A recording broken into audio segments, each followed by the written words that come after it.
This is the third video in a 3-video series reviewing the techniques for hip 90-90. In this video, we're going to discuss the transition from your first position of hip 90-90 into the next phase where you're training each hip the opposite way. So, to transition with hip 90-90, what we're essentially trying to work on is going from this position to this position.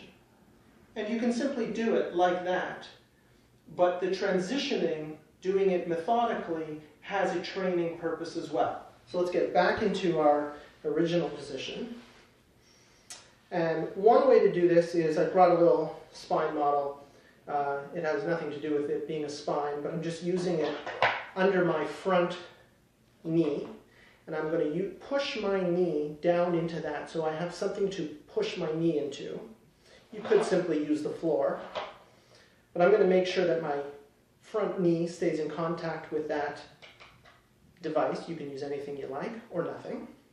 And what I'm trying to do is keep this front knee down while my trail knee pivots at my foot to start the transition. So I'm bringing this knee off the ground, all the while this knee is pushing down and this knee is pushing up. That in and of itself becomes an exercise. And I can drop that back down, and I can bring that back up, trying to push a little further. So I am training this rear hip to have movement that is dissociated from this hip staying where it is. And you can do a number of repetitions and start measuring your progress with how much higher this knee can get, all the while keeping this one down. And when you are ready, then you can let this front knee lift as you roll to the opposite sit bones of your pelvis, and then you are in opposite hip 90-90.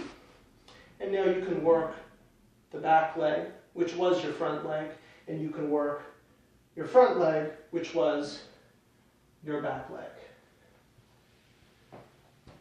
This is a great exercise for training hip musculature, the hip joint, helping out back problems, because whatever you don't have in terms of strength and mobility through your lumbar spine, you will compensate for in the pelvis and the hip, and vice versa. So people who have hip problems may end up with back pain, people with back problems may end up with hip pain, and anything in between, including the sacroiliac joint.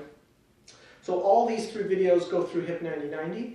Every patient, every person is going to have a little bit of a nuanced, unique need to modify the training. That's what we're going to work on in treatment and really tailor these exercises for the individual. But hopefully these 3 videos give you a good starting point for getting into and training the hip 90-90 for each hip and transitioning between the 2 positions.